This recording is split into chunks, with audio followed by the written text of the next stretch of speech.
এইটুকুটুকু বাচ্চারা বিড়ি খাচ্ছে। এই নবীর মেম্বারে বসে যদি মিথ্যা বলি আল্লাহ আমার বিচার করবে, জিভ কেটে নেবে। লক্ষ্মীকান্তপুর এলাকায় নাম ধরে আমার ঠিক মনে নেই, তো ওখানে আমি ওয়াজ করে বেরিয়ে আসলাম। এই সাইজের বাচ্চাগুলো আমার সঙ্গে হেঁটে আসছে 8 থেকে 10 জন।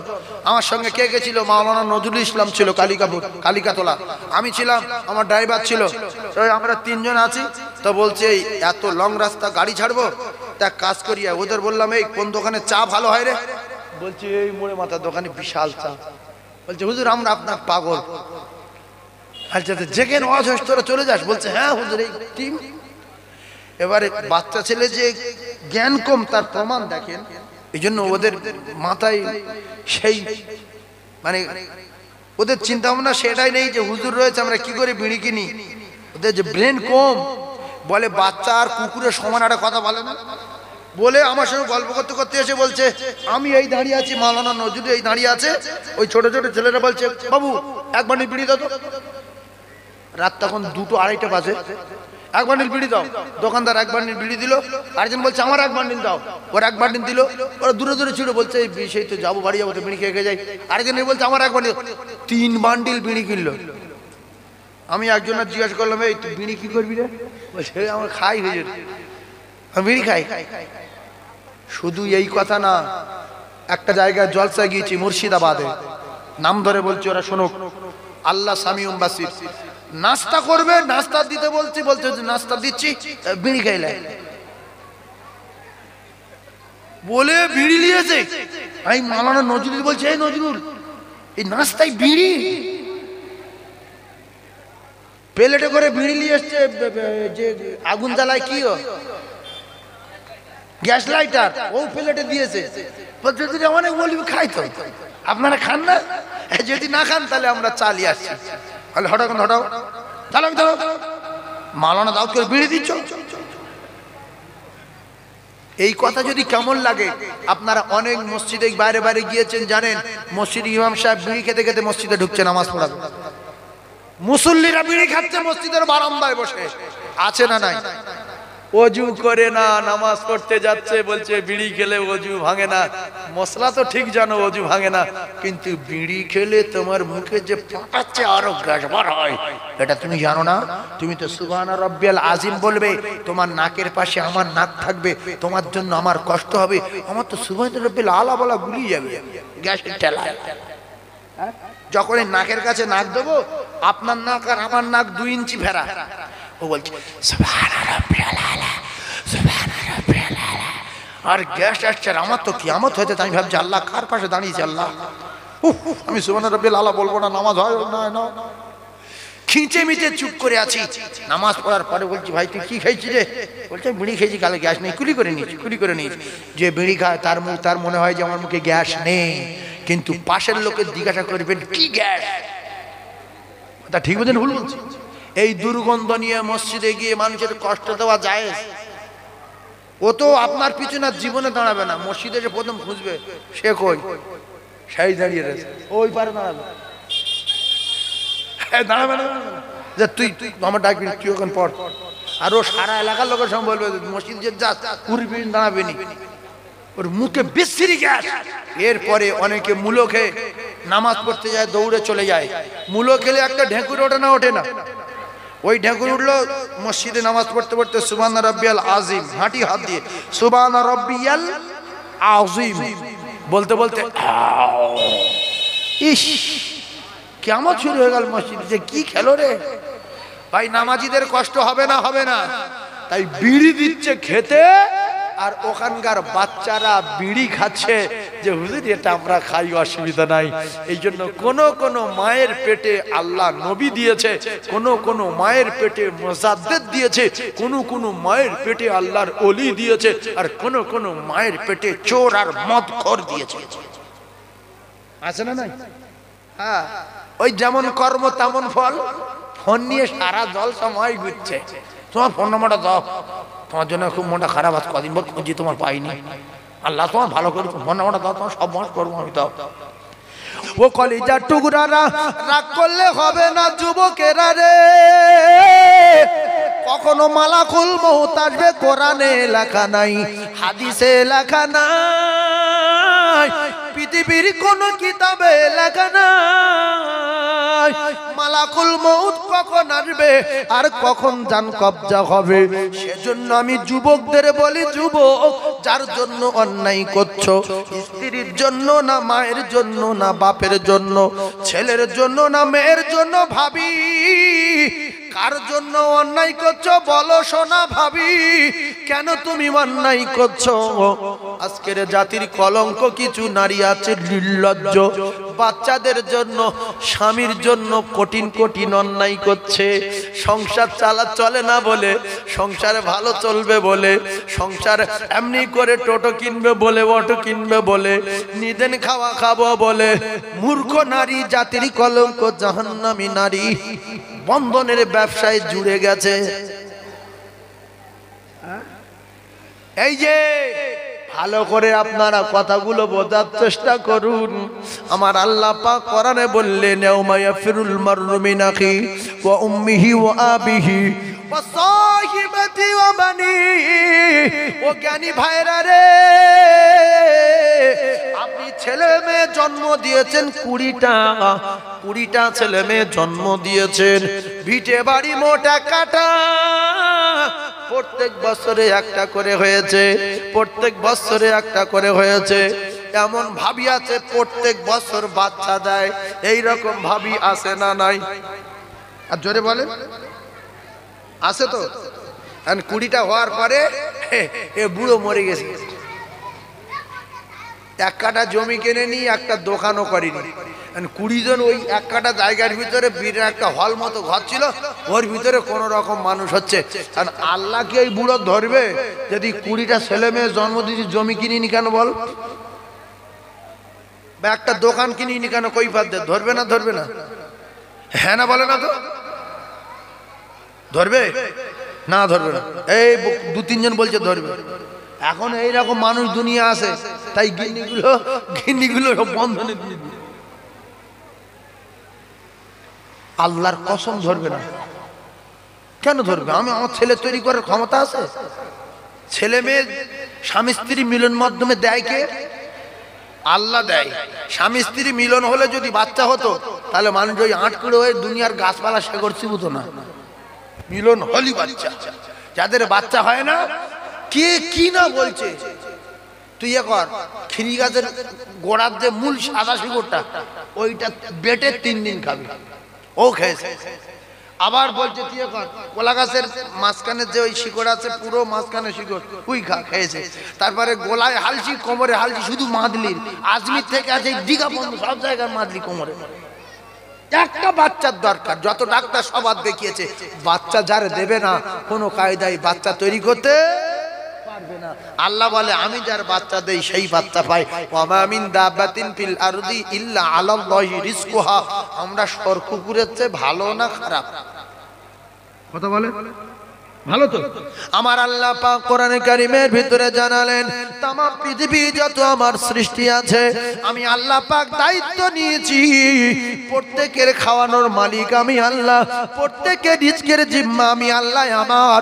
আমরা যদি কুকুরের চেয়ে ভালো হই, গরুর চেয়ে ভালো হই, পশুর চেয়ে ভালো হই, পিপিলিকার চেয়ে ভালো হই, তাম মখলুকের চেয়ে ভালো হই, তাহলে আল্লাহ পাক যদি বাঘের খোরাক দিতে পারে জঙ্গলে, সাপের খোরাক দিতে পারে জঙ্গলে, হরিণের খোরাক দিতে পারে জঙ্গলে, ও কলিজার টুকরারা, কুকুরের প্যান কার্ড নেই, গরুর ব্যাংকের বই নেই, ওদের ব্যাংকে টাকা রাখা নেই, ওরা যদি দুনিয়ার জমিনে হদ্দ খাওয়া খেয়ে বেঁচে থাকতে পারে, আর মুসলমানের ঘরে জন্ম নিয়ে প্যান কার্ড, এটিএম কার্ড, অমুক কার্ড, ব্যাংকে টাকা রেখে তবু এদের আশা মেটে না, খাবার দালায় গুগুড়ে খাচ্ছে মানুষের বা ঘরে জন্ম নিয়ে।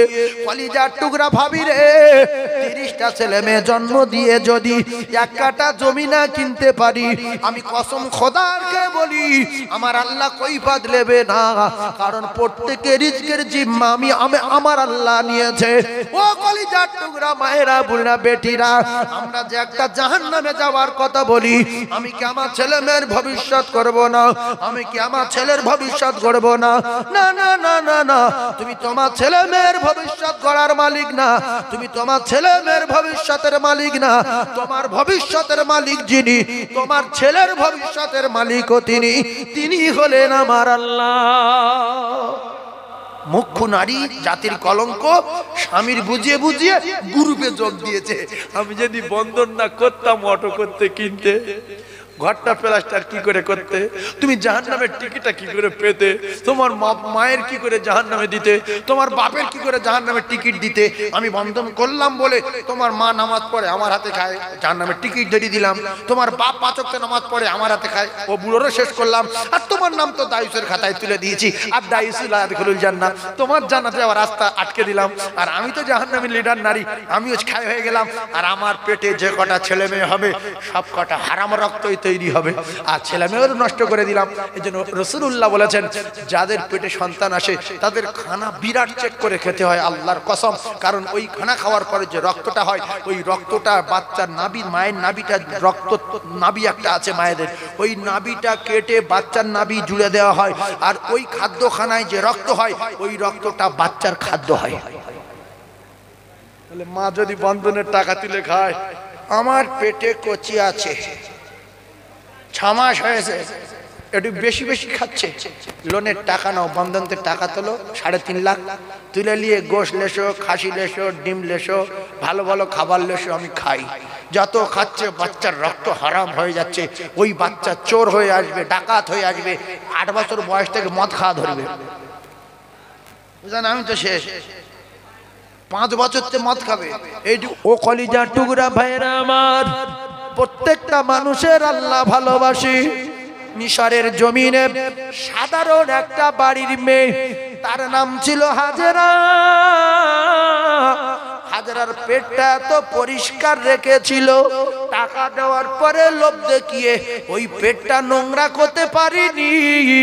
বাচ্চা সাধুন বলছে যা হয় হবে, যত টাকা লাগে লাগবে।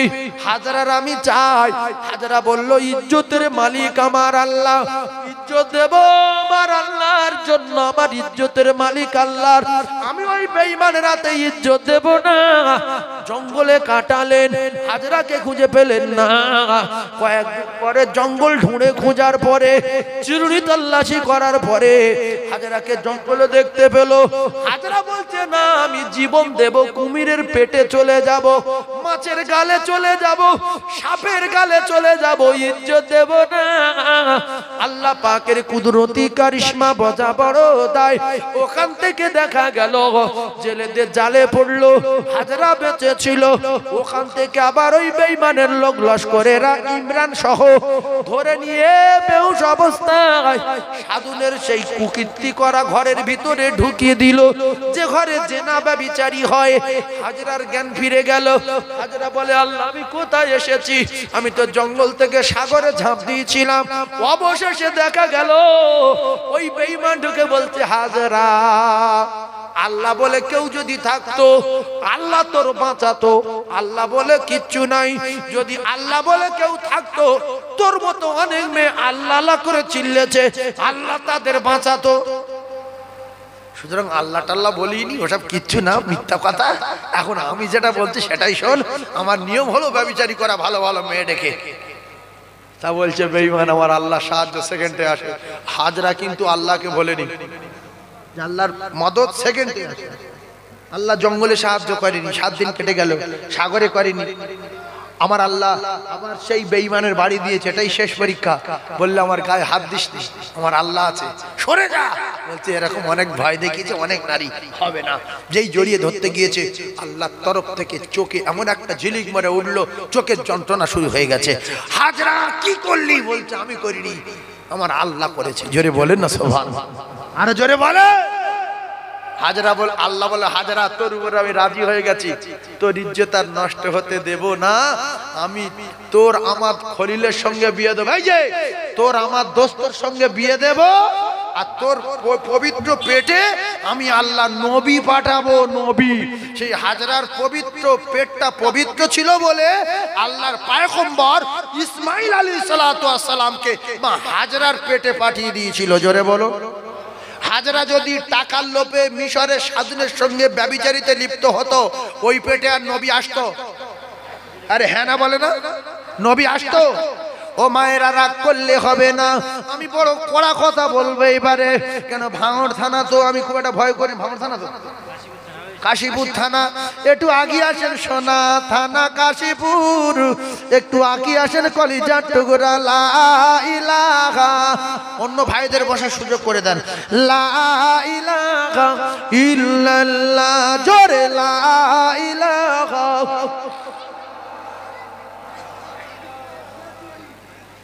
একজন 10 টাকা দিয়েছে। লা ইলাহা ইল্লাল্লাহ মুহাম্মাদুর রাসূলুল্লাহ। কলেমা পড়লে গুনাহ হয় না। জ্ঞানী মানুষ আপনারা বলেন লা ইলাহা। গুনার ভাই আসতে পড়ছেন, গুনাহ হবে না, জোরে বলেন লা ইলাহা ইল্লাল্লাহ। মাইক ম্যানটা ভালো ভালো টোনটা আপনারা একটু সামনের দিকে সরে আসুন, ওই সাইডে লা ইলাহা ইল্লাল্লাহ, জোরে লা ইলাহা।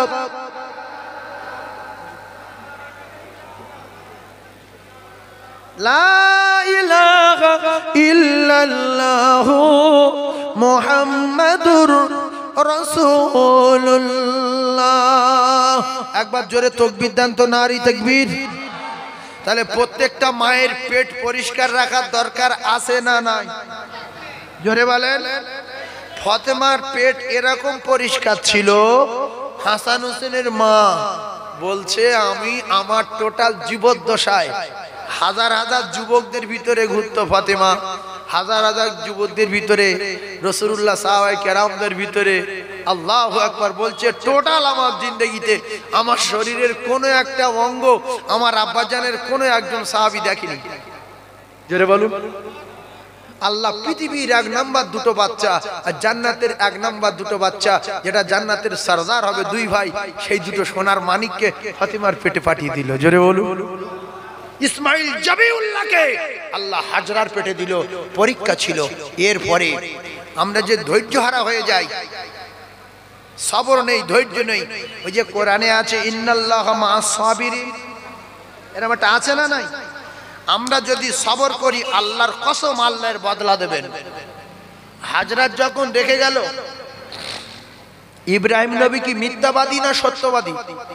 একটু কথা বলেন। সত্যবাদী তো। আপনারা ধৈর্য ধারণ করবেন, কি হবে দেখেন। সত্যবাদী ইব্রাহিম খলিলুল্লাহ হাজরাকে নিয়ে যখন রেখে গেল, একটা উঁচু মোটামুটি একটা কিছু পাথর টাথর জড়ো করা আছে সে জায়গায়, উঁচু একটা জায়গায় ওখানে রেখে গেল, আর চারিদিকে পাহাড়। ওই যেখানে রেখেছিল হাদিস শরীফের ভিতরে এসছে ওটা হলো আল্লাহর কাবা ছিল, কিন্তু কাবা শরীফ তখন ছিল না। ওটা আল্লাহর আদম নবীর তৈরি করা কাবা ঘরটা নূহ নবীর প্লাবনে নাস্তা নাবুদ আর বরবাদ হয়ে গিয়েছিল, ও জায়গায় রেখে গেল। আর হাজরা বলছে স্বামী নামবেন না। ধৈর্য ধারণ করলে কি হয় দেখেন। স্বামী গো আপনি নামবেন না, বলে না। বলে কেন নামবেন না? একটু সোনা মানিককে কোলে নিন, আপনার কলিজার টুকরা ইসমাইলকে একটু কোলে নিন। কোলে নেওয়া যাবে না, একটু নামুন। আমি নামতে পারবো না, কারণ সারা নিষেধ করেছে নামা যাবে না, বাচ্চা কোলে নিতে পারবে না। ও কলিজার টুকরা ভাইরা আমার নামলো না, বাচ্চা কোলে নিল না। হাজরা জানিয়ে দিলেন স্বামী গো আপনি তো আল্লাহর পয়গম্বর, একটা কথা শুধু বলে যান, আপনি কি আমার বড় বুবু সারার কথা মতো জায়গায় রেখে যাচ্ছেন না আপনার মর্জি মতো আপনি রেখে যাচ্ছেন? এতটুকু শুনতে চাই। যেহেতু আপনি নবী, আপনি মিথ্যা কথা বলবেন না। ওই সময় ইব্রাহিম খলিলুল্লাহ বললেন বিবি, ও বিবি হাজরা, আমার জানের টুকরা ইসমাইল, আমার কলিজার টুকরা ইসমাইলকে আমি এই জায়গায় মরুভূমিতে রেখে যাচ্ছি, আর আমি আমার স্ত্রী হাজরাকে আমি এই মরু ময়দানে রেখে যাই। আমি আমার সারার কথা মতো না, আমি আমার মর্জি মতো না, আমার আল্লাহ পাক আমার কলিজার টুকরা ইসমাইলের আর আমার স্ত্রী হাজরার দায়িত্ব নিয়েছেন। সেজন্য আমি আমার আল্লাহর অর্ডারে, আল্লাহর হুকুমে আমার কলিজার টুকরা বেটা আর আমার স্ত্রীকে এই ফাঁকা ময়দানে রেখে গেলাম। হাজরা কি নারী দেখেন, বলছে তাহলে আমি বিরাট খুশি, যেহেতু আল্লাহ আমার দায়িত্ব নিয়েছে, মানে কি আমার আর কোনো কষ্ট হবে না। আল্লাহ যা যা বলবে সঙ্গে সঙ্গে সেটা হয়ে যাবে। আল্লাহ আমার খেতে দেবে, বলে হ্যাঁ। আল্লাহ সম্পূর্ণ দায়িত্ব আমার, বলে হ্যাঁ। বাচ্চার চিন্তা নাই, তোমার চিন্তা নাই। হযরত ইব্রাহিম খলিলুল্লাহ চোখের পানি জারি হয়ে যায়, নামতে পারলো না। কলেজার টুকরা ভাইয়েরা, ও মুসলমানেরা, ইব্রাহিম আলাইহিস সালাতু ওয়াস সালাম চলে গেলেন। এদিকে কয়েকদিন হয়ে গেল, পানি নাই, মশকে পানি নাই, আর খেজুরও নাই, কিছু নাই। হযরতে সারা বলেন, আল্লাহ আপনি আমার দায়িত্ব নিয়েছেন, আমার কলিজার টুকরা বাচ্চার দায়িত্ব নিয়েছেন। ক্ষুধার যন্ত্রণা সহ্য হয় না, পানি পিপাসায় কাতর, পানি দেন। আল্লাহ পানির ব্যবস্থা করে দেন। আল্লাহ পানি দেয় না। হাজরা কি আমার আল্লাহর গালাগালি করবে? ইব্রাহিম নবী মিথ্যাবাদী, আল্লাহ পানি দেয় না কেন, কি হয়েছে? আমার স্বামীকে মিথ্যা কথা বলেছে। হাজরা পানি পানি করে কলিজার টুকরা বাচ্চাকে ও জায়গায় রেখে দিয়ে দৌড় দিলেন সাফা পাহাড়ে। সাফা পাহাড়ের এমন কালার আমি পাহাড়ে উঠে অনেকক্ষণ লক্ষ্য করে দেখেছি। পাথরে হাত বুলাচ্ছিলাম, হাত দেখলাম পানি নাই। আল্লাহর কসম, সাফা পাহাড়ে উঠে যখন আমি হাত বুলাই, প্রথমে দেখছি যে পানি, কিন্তু হাত বোলাবার পরে দেখছি পানি নাই। কারণ সাফা পাহাড় আর মারা পাহাড়ের গেলেস আপনি দূর থেকে দেখলে মনে হবে ওটা পুকুর, ওখানে একটা পানির কুয়া। না না না, হযরতে হাজরা দৌড় দিয়ে বাচ্চাকে রেখে দিয়ে ইন্না সাফা, সাফা পাহাড়ে গেলে আচারকে পড়েছে, পানি নাই। বাচ্চা কাঁদে, মারা যাবে, পানি নাই, পানি নাই, পানি নাই। হযরতে হাজরা বলেন, আমি আবার পিছন দিকে ফিরে তাকিয়ে দেখতে পেলাম ওই পাহাড়ে পানি। 1 কিলোমিটারের মতো রাস্তা রে কলিজার টুকরা। ওই পাহাড়ে আবার হাজরা দৌড় দিলেন। দৌড়ে দৌড়ে ওখানে আচার খেয়ে পড়লো, পানি নাই। আবার ওখান থেকে এ পাহাড়ে আসলো, দেখলো পানি নাই। কি করব আমার আল্লাহ, পানি নাই, বাচ্চা মারা যাবে, বাঁচবে না। আবার ওই পাহাড়ে গেলেন, পানি নাই। আবার এই পাহাড়ে আসলো, পানি নাই। ও বন্ধনের মেয়েরা, তোমাদের কি সবর নাই? হাজরা দেখে শিখালাও, ও কলিজার টুকরা সোনারা, এত কষ্টের পরে পানি যখন পেল না, হাজরা পাহাড়ের দিক থেকে দূরের দিকে লক্ষ্য করলেন। কোন জায়গায় কোনো পাখিটা কি উড়ছে কিনা, কোন জায়গায় কোন পাখিটা কি যদি ওরে, ও জায়গায় পানির সন্ধান পাওয়া যাবে, আমার বাচ্চা বাঁচবে না। কিতাবে লেখা আছে, হযরতে হাজরা পাহাড়ে দাঁড়িয়ে চুপচাপ মেরে কাঁদে, আল্লাহ পানি দেন, পানি দেন। আল্লাহ জানি দিন হাজরা আবার পরীক্ষায় তুমি পাশ করেছো, আমি সেকেন্ডের ভিতরে পানি দিতে পারি, দিলাম না। দেখি আমার হাজরা পাশ করে না ফেল করে। হাজরা পরীক্ষায় পাশ করেছে রে হাজরা। আল্লাহ বললেন, জিবরিল তুমি চলে যাও, ইসমাইলের পায়ের গোড়ালির কাছে ডানা মারো, পাহাড় ফাটিয়ে দাও, তোমার ডানা মারার দায়িত্ব। আর আমি আল্লাহ ওখান থেকে পানির ফোয়ারা জারি করার দায়িত্ব আমি আল্লাহ আমার। জোরে বল। অনেকে বলে ইসমাইল জবিউল্লাহ পা ঠুকে ঠুকে পানি বার করেছে, পাক্কা মিথ্যা কথা। জিবরাইল ডানা মেরেছে ইসমাইল জবিউল্লাহর পায়ের গোড়ালির কাছে।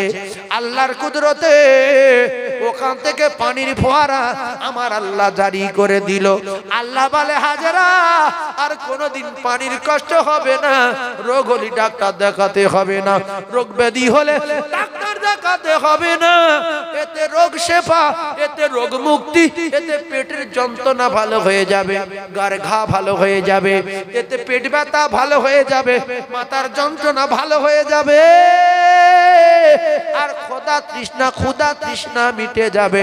কেতাবে লেখা হাজরা দৌড় মেরে গিয়ে জলদি করে গিয়ে কলিজা শুকিয়ে গেছে বাচ্চার ইসমাইল জবিউল্লাহর পানি পান করালেন। জব কলিজা টুকরা বাচ্চার পানি পান করালেন, নিজে পানি পান করলেন। ইব্রাহিম নবী যে মশকটা দিয়ে গিয়েছিল কিছু পানি ভরা, ওই মশকটা পানি ভরে নিয়ে হাজরা একটা স্বস্তির নিঃশ্বাস ফেললো। আল্লাহ কি সুন্দর পানি খেলাম, কি মিষ্টি পানি খেলাম, আমার জানটা আপনি ঠান্ডা করে দিলেন, আমার কলিজার টুকরা বাচ্চার জান ঠান্ডা হয়ে গেছে, আমার মশক ভরে গেছে। আল্লাহ হাজরা আল্লাহকে ভোলে না, কিন্তু একটা অবাক করা ঘটনা, পাথর ভাঙতে ভাঙতে ভাঙতে ভাঙতে বড় হয়ে যাচ্ছে, ভাঙা বন্ধ হয় না।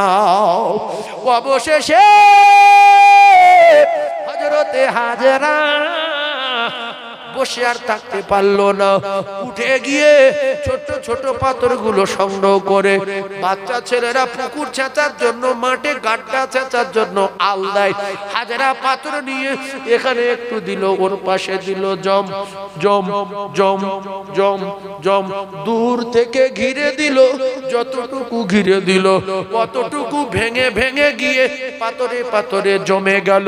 তাই কুয়াটার নাম হলো জম জম জম জম। একবার জোরে বলুন সুবহানাল্লাহ। ও ভাবিরা খালারা,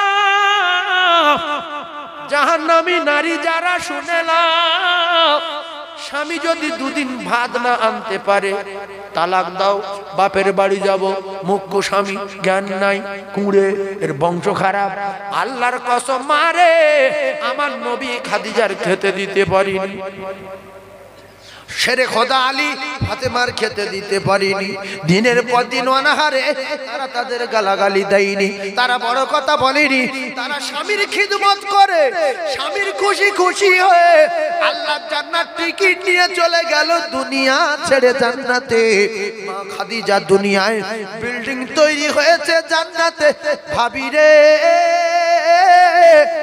তোমার স্বামীর গায়ে কত ক্ষমতা, তোমার স্বামীর মতো 1 কোটি স্বামী যদি একদিকে রাখা হয়, শেরে খোদা আলী যদি একার অপর দিকে রাখা হয়, আলী কাররামাল্লাহু ওয়াজহুর ক্ষমতা বেশি হয়ে যায়। এই আলীর কলিজার টুকরা হাসান শুকাচ্ছে, হুসাইন শুকিয়ে আছে, ফাতেমা ক্ষুধার যন্ত্রণায় পড়ে আছে। আলী কোন দোকানদারে গিয়ে মেরেছে, ঘুষি ঘুষি মেরেছে যে আমার বাড়িতে শুকুচ্ছে, তুই আটানে বসে আছে, তোল আটা তোল, ভালো তোল, আমার বাড়িতে যদি বলতো তুমি কে, আমি আলী, সঙ্গে সঙ্গে দোকানদার দোকানের ভিতরে অজ্ঞান হয়ে যাবে, আমার দোকানে আলী শেরে খোদা। কারুর কিচ্ছু বলিনি, বাচ্চা শুকিয়ে আছে, কাঁদছে, বাড়ি গিয়ে ফাতেমা কিচ্ছু আনতে পারি। খাতুনে জান্নাত বললেন বাচ্চা দুটো মারা যাবে, আমার চাদরটা নিয়ে মদিনার বাজারে বিক্রি করে দেন। ও বন্ধনের নারীরা, জাহান্নামের টিকিট লেনেওয়ালিরা, আল্লাহর কুদরত বোঝা বড় দায়।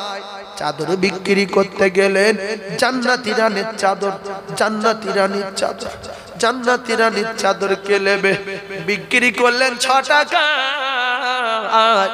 হঠাৎ করে আলী কাররামাল্লাহু ওয়াজহু খুশি হয়ে গেলেন, খরিদ্দার পেয়ে গেছি, আমার হাসানের খেতে দেব, আমার হুসাইনের খেতে দেব, আমার ফাতিমার খেতে দেব রে, বাজবে না। চলে গেলেন মদিনার বাজারে, দৌড় দিলেন। হঠাৎ করে আল্লাহ বলে আমি আলীর পরীক্ষা করব। আল্লাহ বলে ফেরেশতা চলে যাও। একজন ফেরেশতা গিয়ে বলছে আলী যদি কাছে টাকা পয়সা থাকে কিছু দাও, কয়েকদিন খাইনি।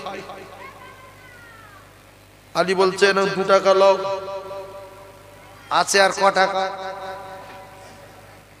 4 টাকা। এইবারে দৌড় দিয়েছে, 4 টাকা হলে হয়ে যাবে। যে মিথ্যা কথা বলে না সাহাবায়ে রাম মাথায় রাখেন। আর একজন গিয়ে বলছে আলী আমার তো কয়েকদিন খাওয়া নাই, মারা যাব, কিছু আছে কাছে আছে? এত ক্ষমতা থাকা সত্ত্বেও শেরে খোদা আলী, আমরা যদি হতাম এই পরিস্থিতি যদি পড়তাম, বাড়িতে বাচ্চা কাচ্চা আচার কাচ্চা মরে যাওয়া বলে, আর ফকিরকে যদি চাইতো তোমারই ফকিরে বাপের না বলবে তুই বাড়ার কার কাছে আছি রে, বাড়ির খবর জানিস, গলার বাঁশ তুলে দেবো। আলী আছে আছে না নাই? বলছে হ্যাঁ আছে। ফের 2 টাকা। আর ক টাকা আছে? 2 টাকা। ফের আলী টাকা আছে, কয়েকদিন খাইনি। হ্যাঁ আছে। আছে না নাই? ফের 2 টাকা। শেরে খোদা আলী দাঁড়িয়ে কাঁদে, আল্লাহ মিথ্যা কথা বলতে পারলাম না, ফাতেমা মারা যাবে, বাঁচবে না। হাসান হোসেন তাকিয়ে আছে রাস্তার দিকে, বলে মা আব্বু তো চাদর বিক্রি করতে গেল বাজারে, এখনো কেন আসে না? বলছে চাদর যেহেতু নিয়ে গেছে বাবা, খানা শিও রাখবে, একটুখানি ধৈর্য ধারণ করো, কেঁদো না। শেরে খোদা আলী বলে আল্লাহ আমি বাড়ি কি করে যাব, আমি ফাতেমার কাছে কি বলবো? যদি বলি দান করে দিয়েছি, বাচ্চারা আচার খাবে, আব্বু আমাদের খাওয়া নাই, আপনি সব চাদর বিক্রি করে দান করে দিলেন। হঠাৎ করে আল্লাহ বলল এবারে কুদরতি খেলা শুরু। উটলারা আসছে, উটলারা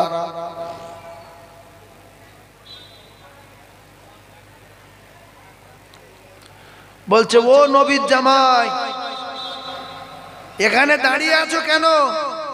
উট কিনবে? কি কিনতে বলছে? উট। তা হযরত আলীর কাছে টাকা আছে? আমরা বলতে সঙ্গে সঙ্গে উটলার মাধ্যম যে তুই উট বিক্রি করি, বলছে আমার জিজ্ঞেস করছিস কেন? মাথা না কি জমাই করে দেবে? তো বলছে কি হয়েছে ভাই, মন মেজাজ খারাপ, উট কিনবে? বলছে ভাই উট কিনবো কি, আমার উট কেনার পয়সা নেই ভাই, আমার অবস্থা খারাপ, তোমরা যাও। বলছে তুমি নবীর জামাই, তো যদি উট কেন তো তোমার টাকা যদি না থাকে বাকি দেবো। তা বলছে বাকি দেবে? বলছে হ্যাঁ।